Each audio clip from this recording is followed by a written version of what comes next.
Hello and welcome to Small Business 21st Century and today's segment of Build Your Difference. I'm your host, Pierre Walters, and we have a great show for you today. My special guest has degrees as an electronics engineer from Hampton University and in religion from Andrews University. He is a board certified chaplain with various certifications in communication skills development, NLP, brief therapy, conflict resolution, utilization, a clinical hypnotherapist, and a peak performance coach. In addition, he has belonged to various professional associations, done volunteer support, and consulting services.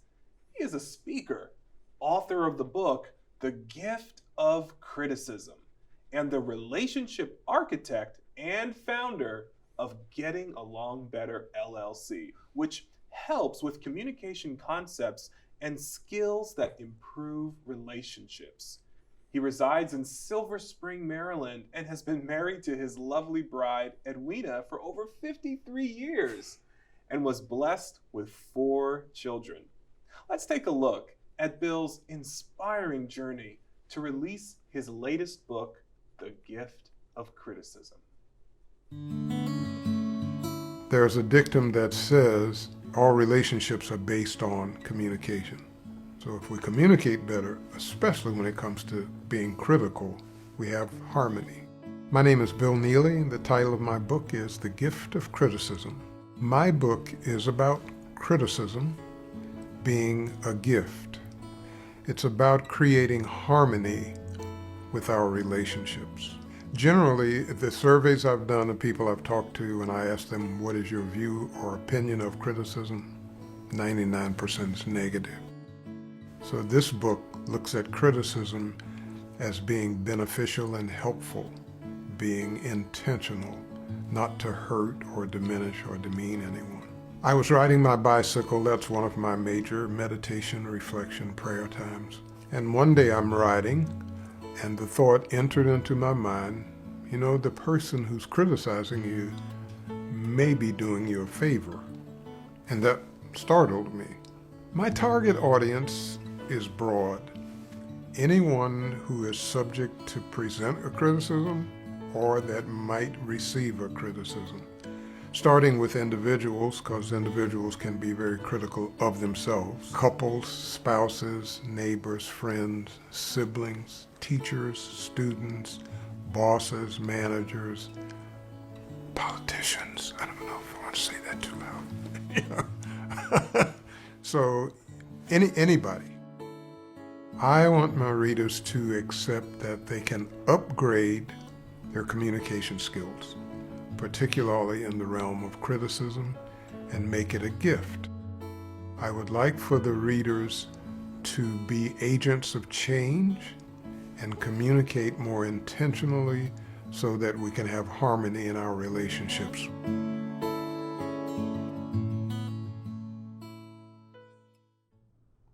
What an inspiring message. Let's welcome Bill Neely to the show. Welcome, Bill. Thank you. My privilege and opportunity to be here. I appreciate it.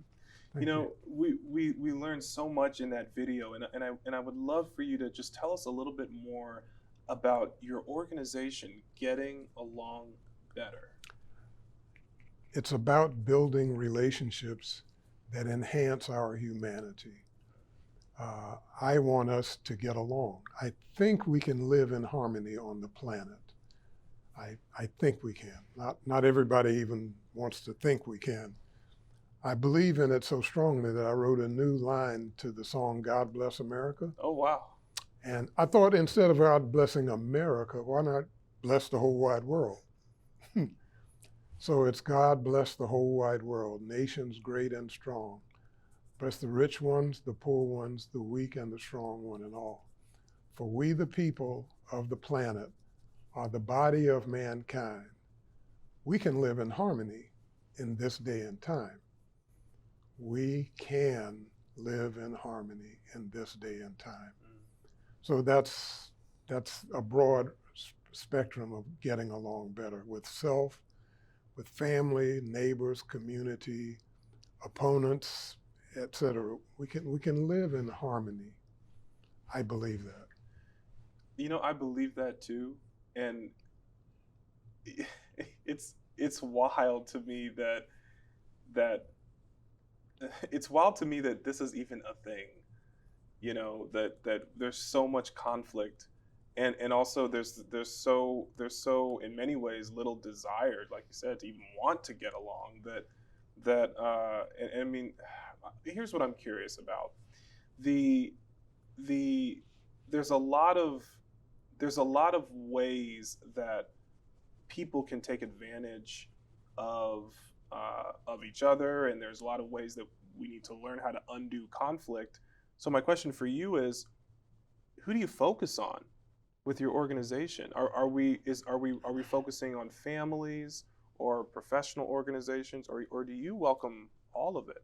I find that across the board, some of the basic principles and concepts apply, whether it's to the individual, the couple, the children, the neighbors, the business, the police department, Okay. the society in Yeah. general. There are certain things that happen that either form relationships or disrupt them. And so getting along better is to just bring that awareness that we can do this.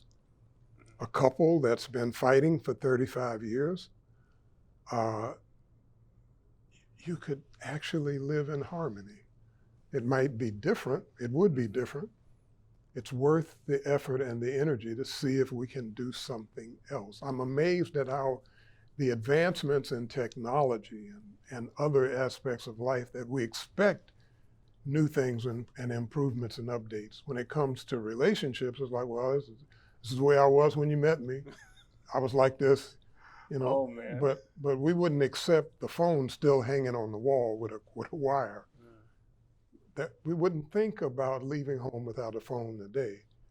There was a time when you wouldn't think that you could leave home with a phone because the phone was on the wall. When it comes to our relationships, the violence, the mayhem, just domestically,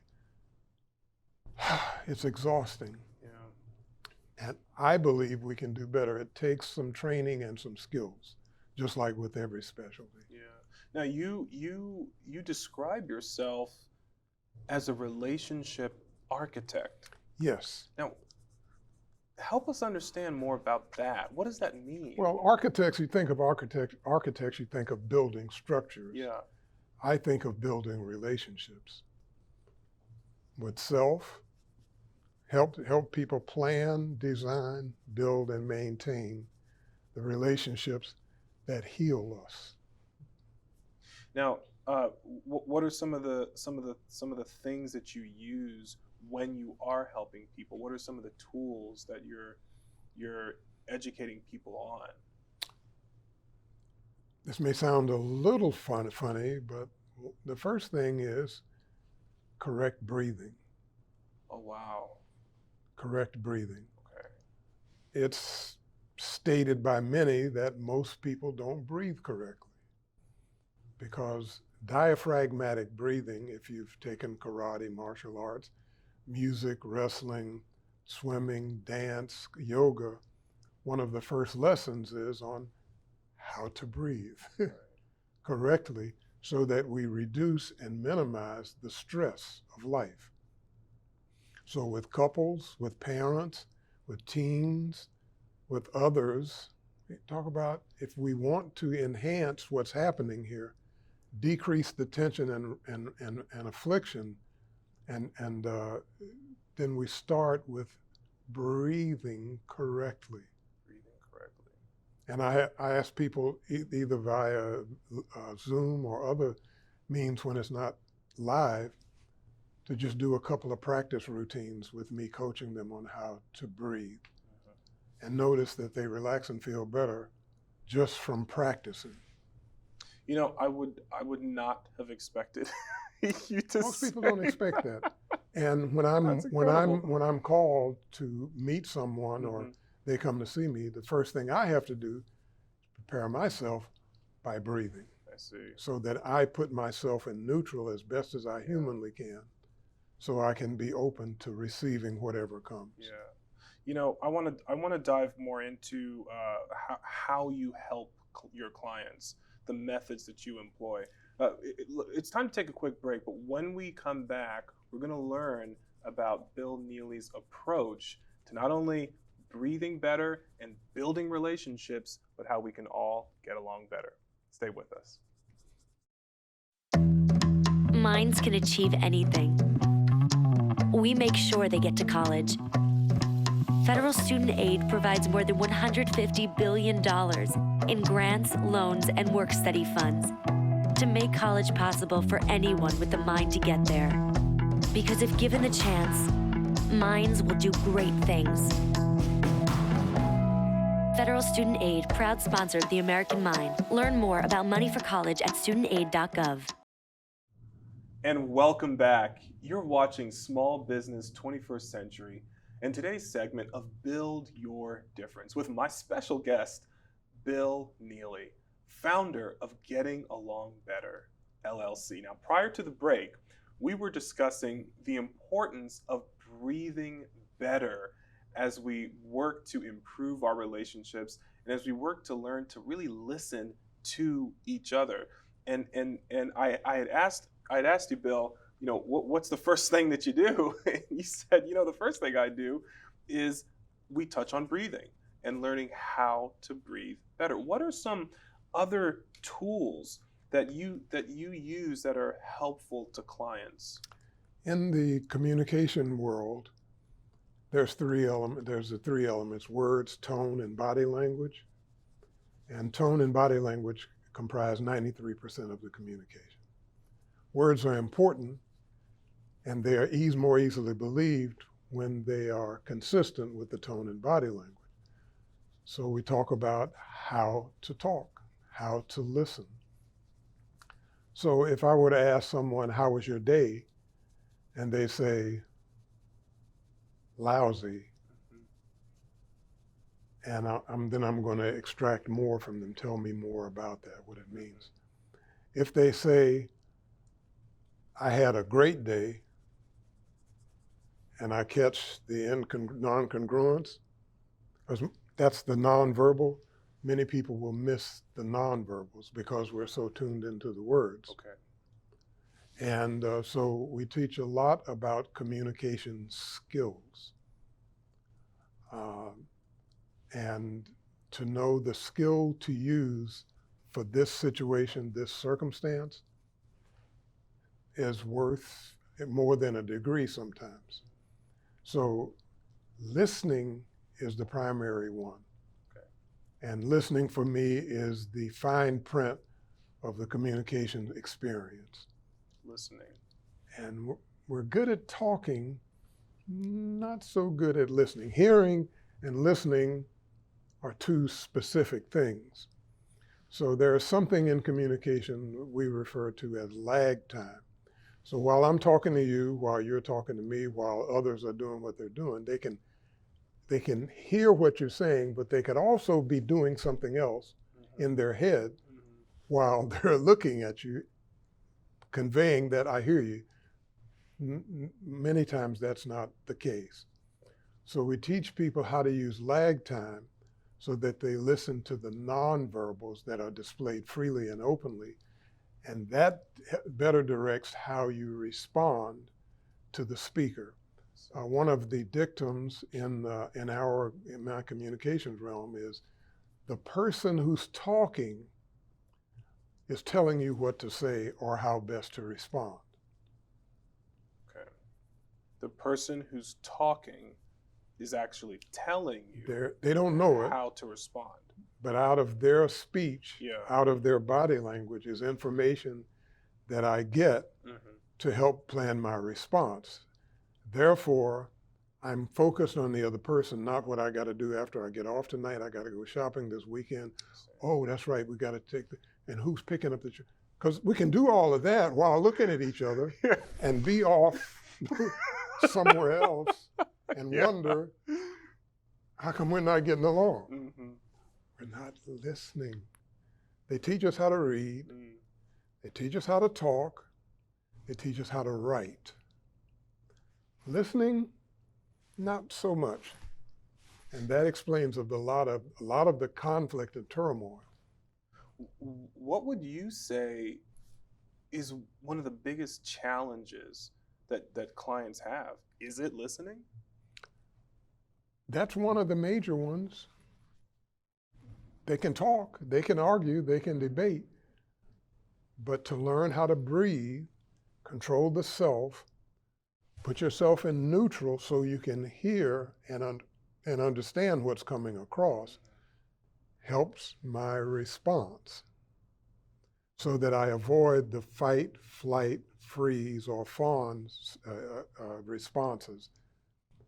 I often say to people, we got to make sure we identify ourselves correctly as humans and not get stuck as animals.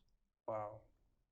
I need you to break that down for me. Explain Well, what you mean by many people are told that they're animals. We might be mammals, Okay. we might be this, but we're animals. And I'm like, I say, there's two categories of living things, plants and animals. That's what they want. Okay, so what you're saying is from the scientific.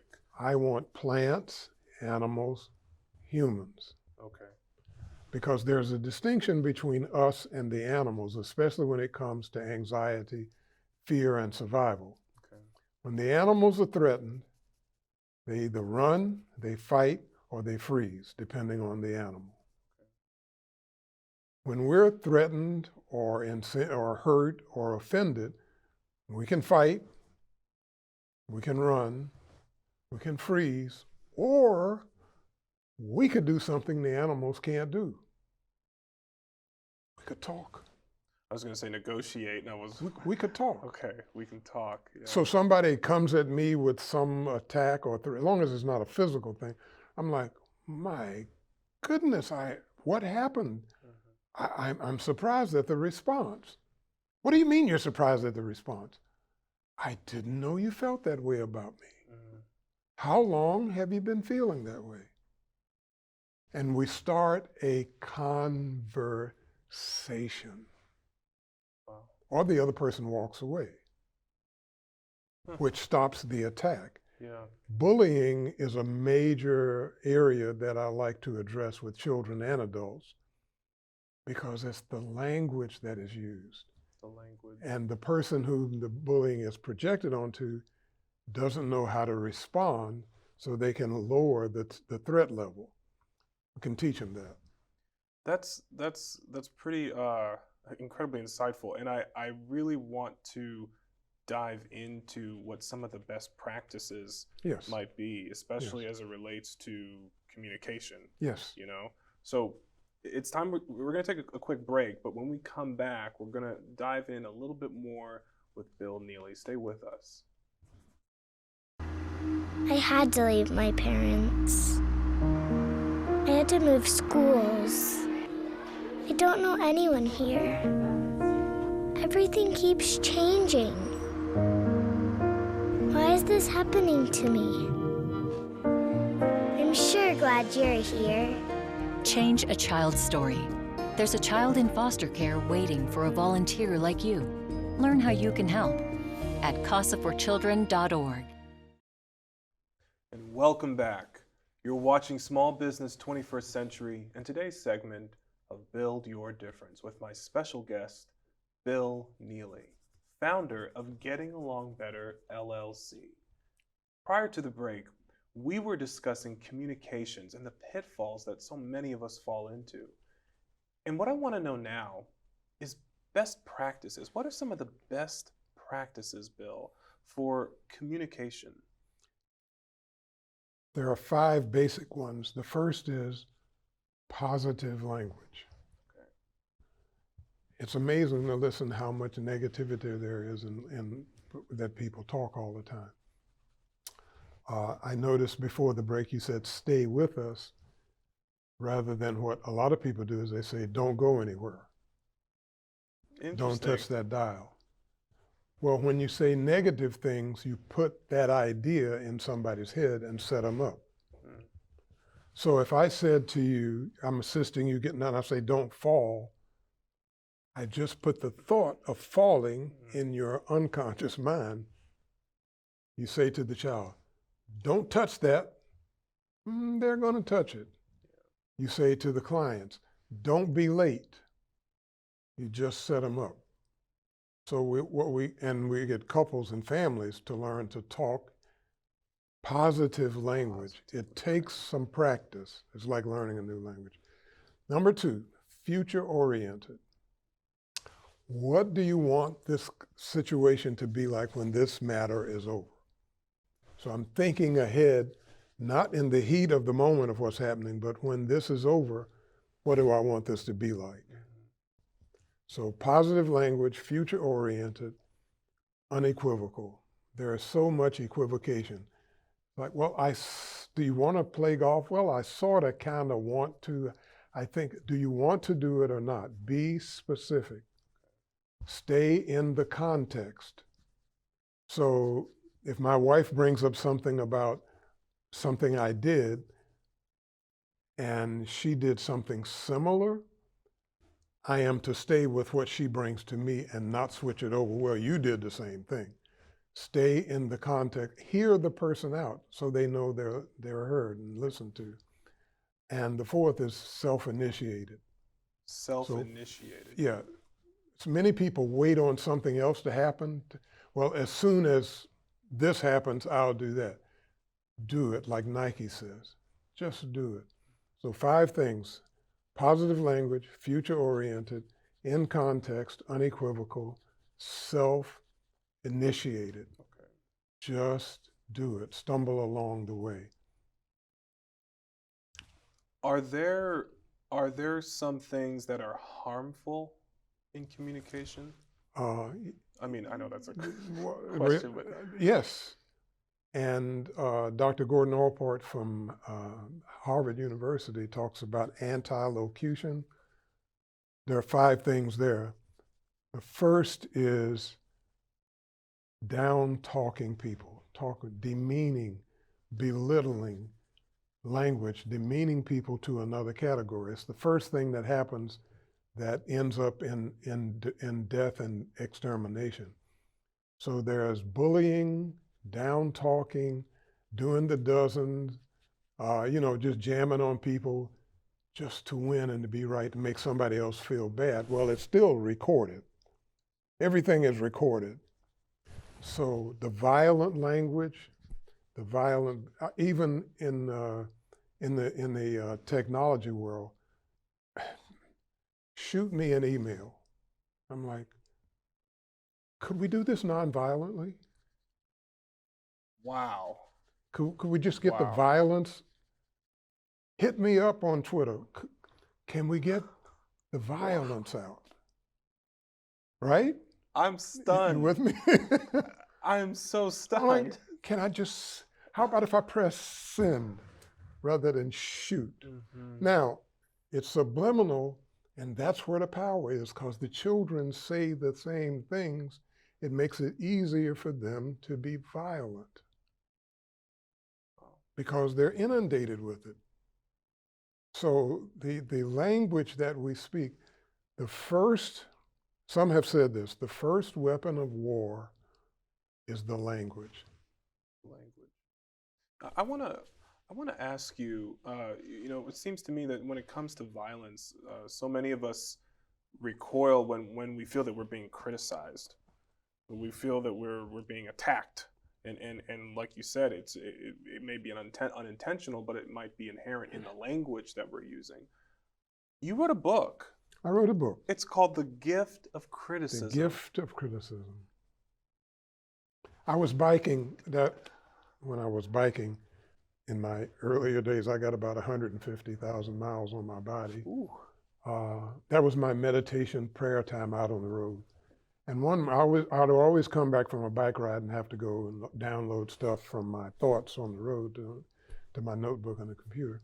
And one day I'm riding along, and the thought enters my mind as I'm meditating, riding, somebody who criticizes you or complains might be doing you a favor that most people wouldn't do, especially those close to you. And I thought, that's an odd thing. And it was like, and this spirit, or whatever you want to call it, gave me two examples from my life, one in my childhood high school, one in college. And the one in high school was, I was on the basketball team, and I was second string, no so word. And my hygiene wasn't my Oh boy. thing. And one of the teammates called me out, and it was embarrassing.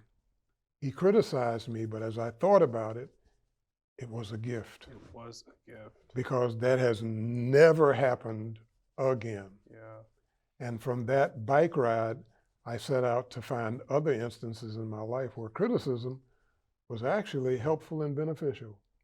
You know, I think it's so powerful that you first of all that you had that epiphany, but then that you researched it, you fleshed it out, and you put it into a book. And I have this book, and I love this book. Oh, thank you. Thank you. So I want to say, thank you so much for the gift of criticism, Make the world better. Yeah. Bill, I'm so thrilled that you were able to come and join us on the show today and really share your insight and wisdom on how we can all communicate a little bit better. I want to thank you so much for being here with us today. My honor. Thank you. Well, it's that time again. And if you have any questions about today's segment, please see the information scrolling below. You've been watching Small Business 21st Century and today's segment of Build Your Difference. Thanks for watching and have a momentous week.